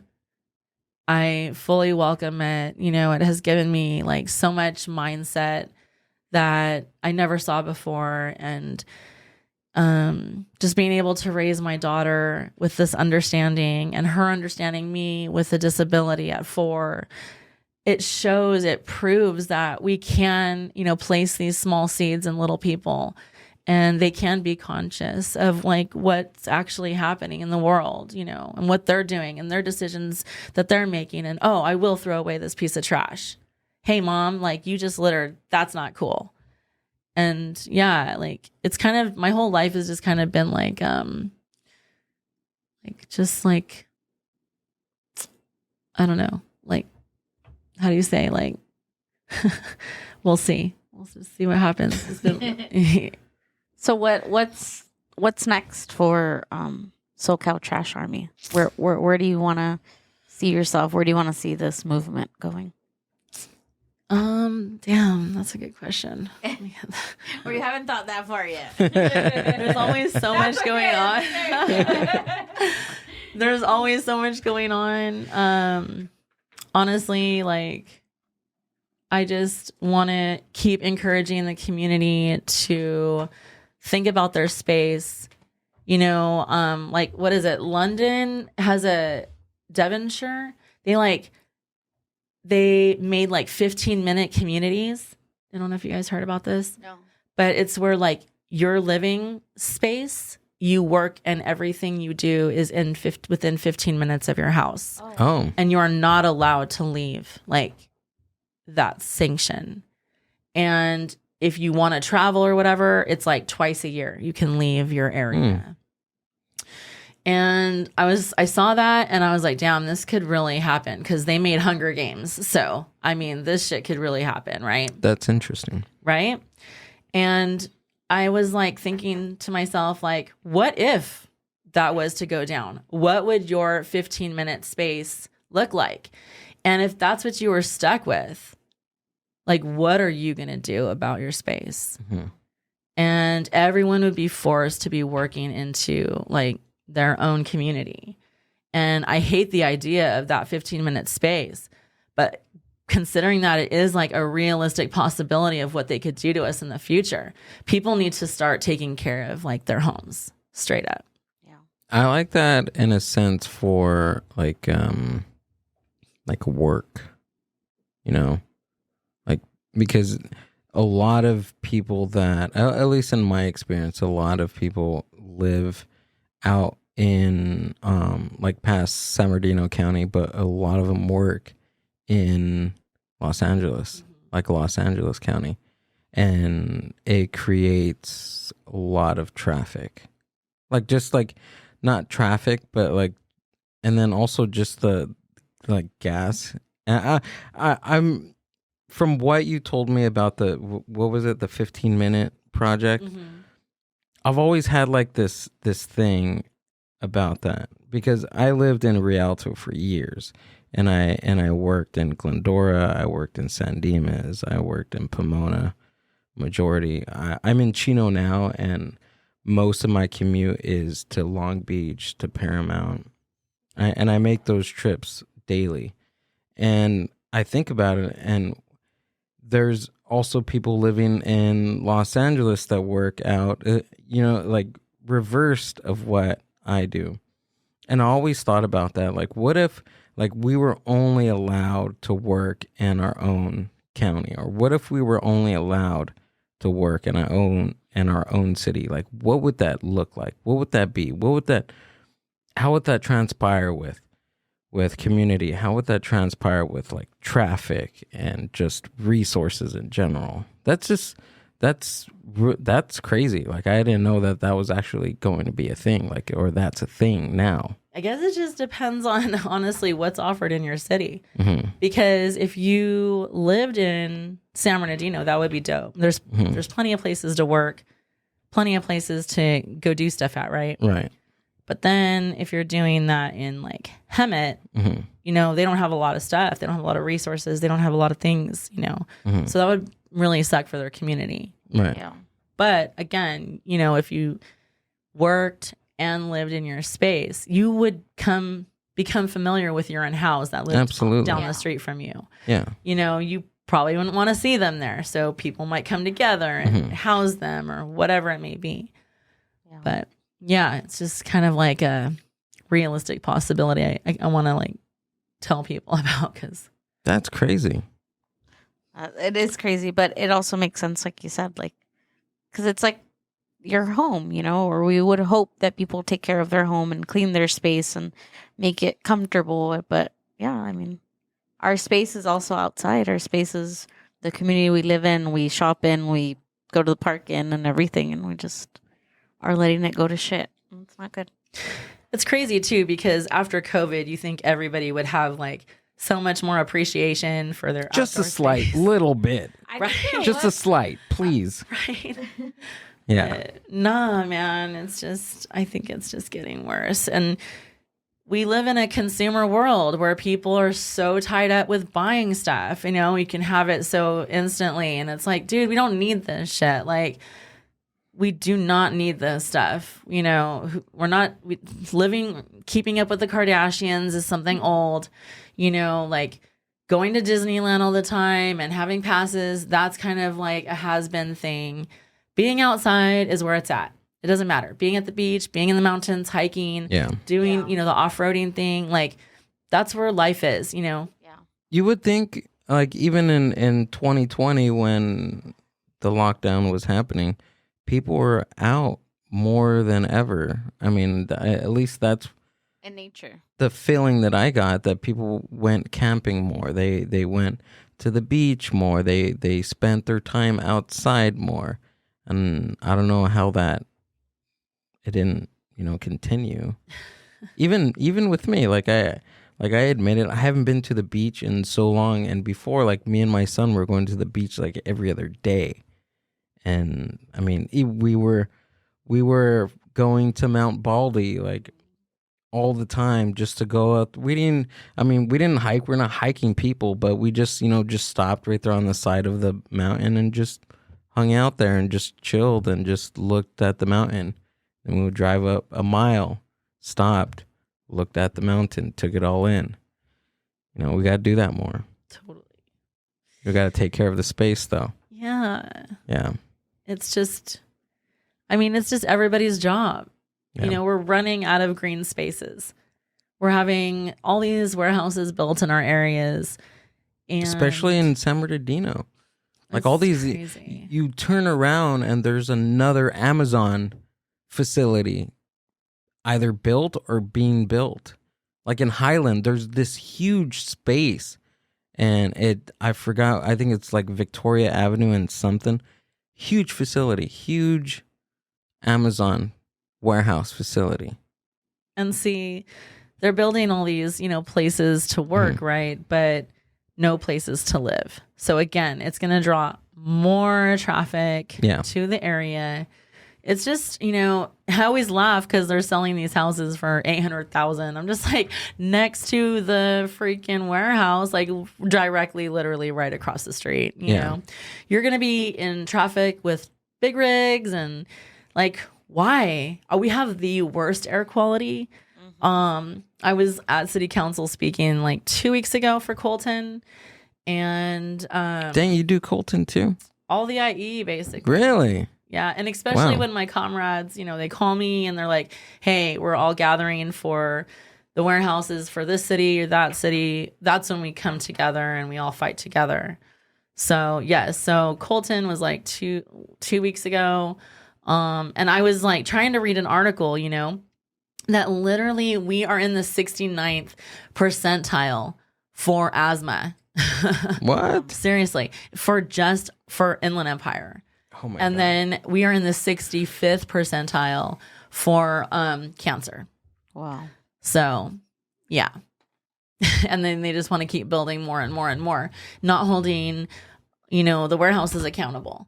The warehouses could be responsible for keeping up, simple living spaces.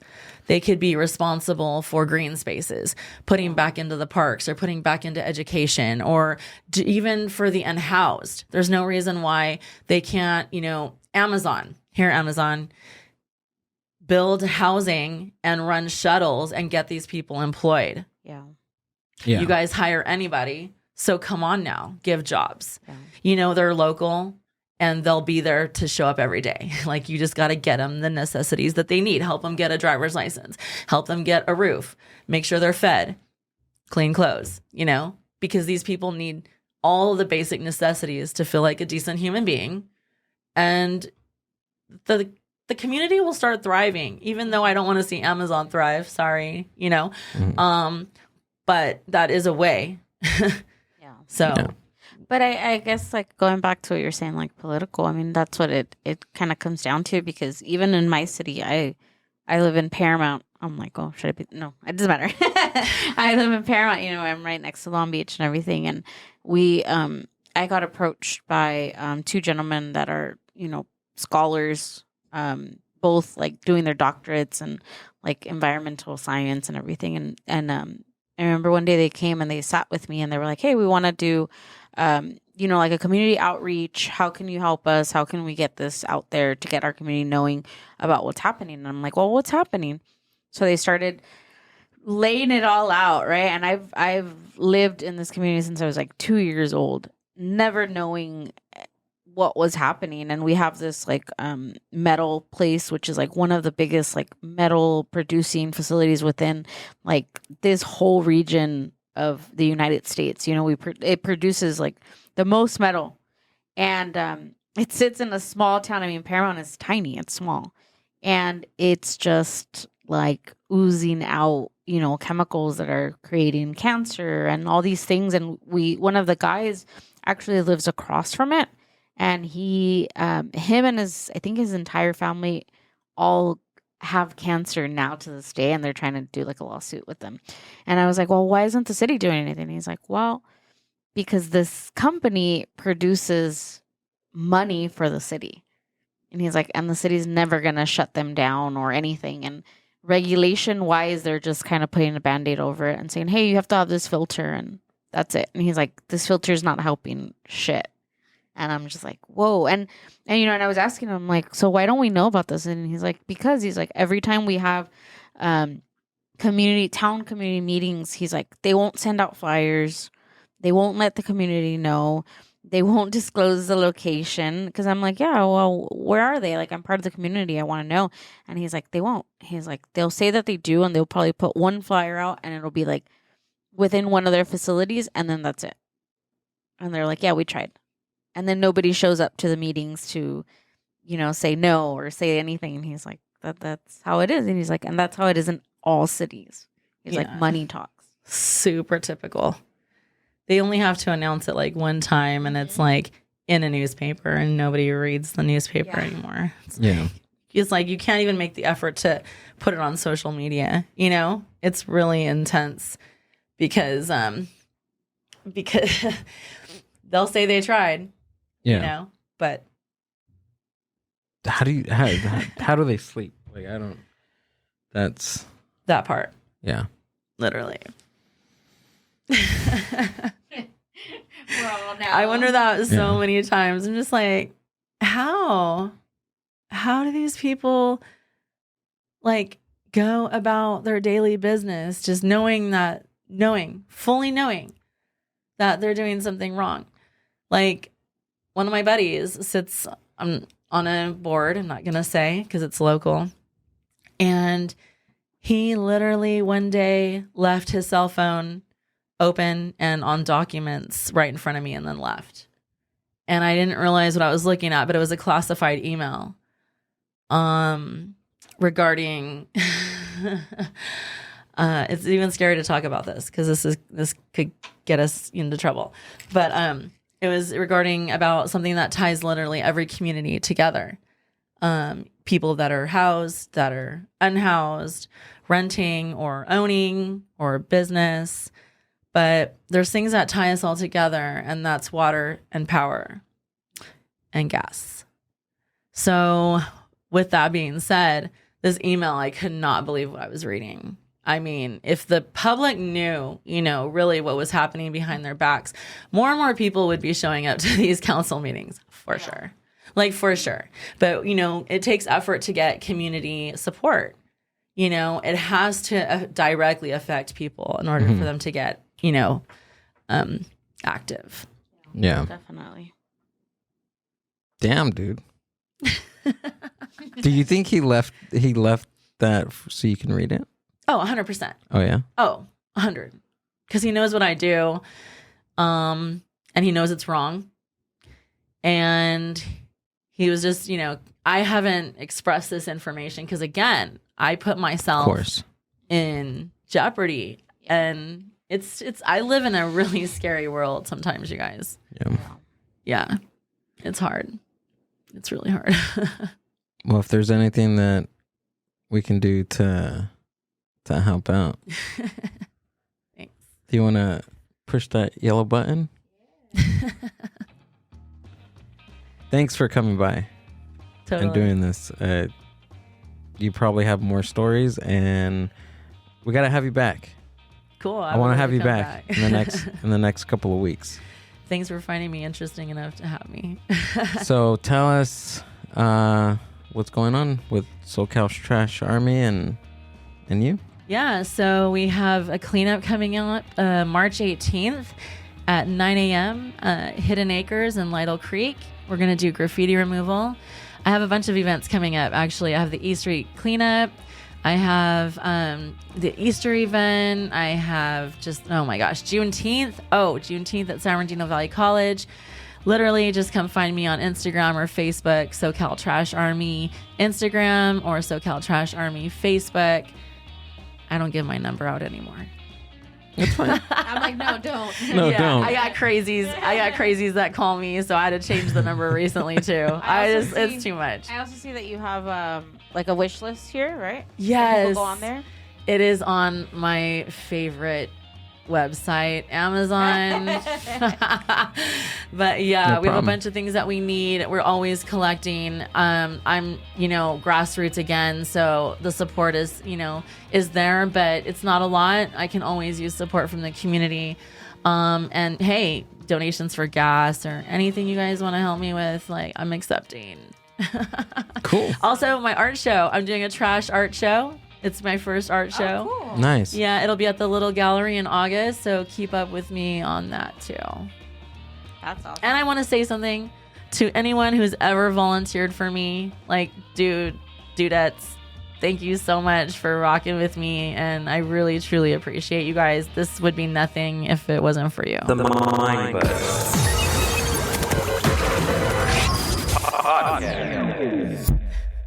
Bye-bye. Bye. Thank you.